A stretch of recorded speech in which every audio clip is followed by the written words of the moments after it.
Hi, Caleb from Brownells here, back again with Andrew from SureFire. Andrew, thanks for coming out. Thanks for having me.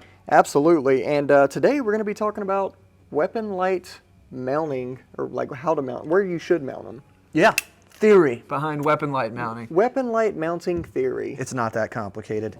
Yeah, so generally, what we recommend to people, maybe you just got a Scout Light Pro, like this on this AR right here, and you're trying to figure out where to put it. A lot of people run them in different places, all around, and you have these mounting points. Our Scout Light Pros can mount to Picatinny or M-LOK, by the way. It comes with both cleats in the box when you get a Scout Light Pro. So you have a bunch of places you can mount it.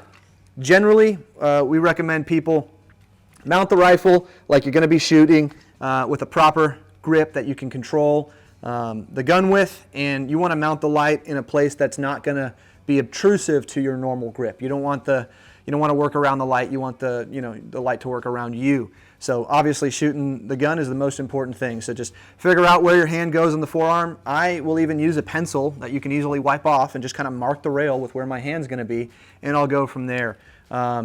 Generally speaking, personally, I recommend mounting lights if possible to the top end of the forend, just like Caleb has right there.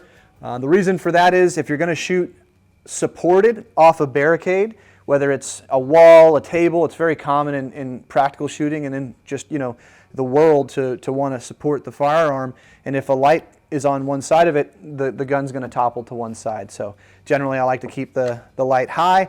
It also makes it easier to activate. If you're just running the standard Tailcap, it's a shrouded Tailcap that ships with our Scout Lights. All that means is there's a rim around the edge so that if I were to sling the gun, it's not going to accidentally activate when you sling the firearm. You can still get your thumb in there to activate it. It's both press for momentary, or you can click it all the way for constant on. But again, having it on the top side of the gun makes it really easy to activate intuitively. So generally, those are the kind of rule of thumb as far as where you want to mount the light. I prefer, again, the top side, not in the way of your firing grip, and in a place that's easy to activate. Another thing to consider is if you have suppressors that might have a push button to release, it's you want it to be not blocking that release. In the case of the Scout Light Pro, luckily we have a rotating mount, and so you can adjust the amount of friction on this screw, and so you can easily move it out of the way to access. If this was blocking that push button to release the suppressor, you can move it out of the way pretty easily. Other things to consider, pressure switches. We make a whole bunch of different pressure switches. If you're running laser devices like Caleb is here, that starts to add a lot as far as taking up real estate. Generally, you want the laser device to be at the 12 o'clock on the rail, and so that kind of limits as far as where you can mount the light. And in that case, it makes a whole lot of sense to run a pressure switch, so you can put the light nice and out of your hand's way and still make it really easy and intuitive to activate. Talking through real quick while we're here, some pressure switches. We make a couple different options. This is our SR07 pressure switch. It has both a momentary pad as well as a constant on switch, and it's a rail grabbing switch, so this mounts to a Picatinny rail.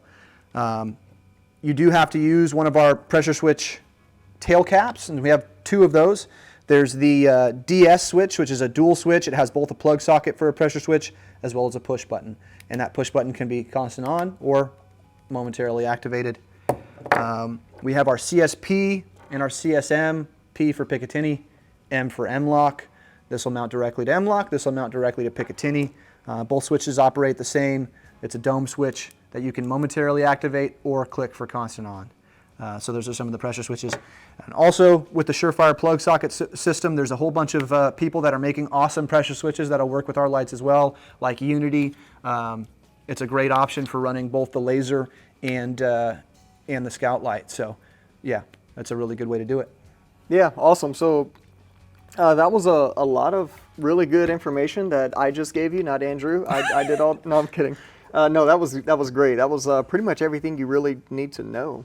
Yeah, I don't know if you have anything to add as far as what your preferences are for mounting the light. No, not really. And yeah, I mean, you pretty much covered it, and you hit it right off the bat by saying, this is something that's super simple. I think a lot of people overthink this, and they end up doing some weird stuff that they kind of hate and have to redo.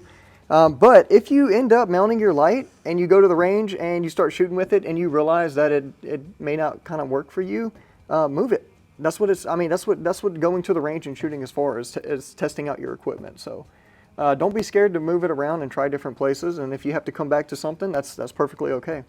So definitely, yeah, 100%.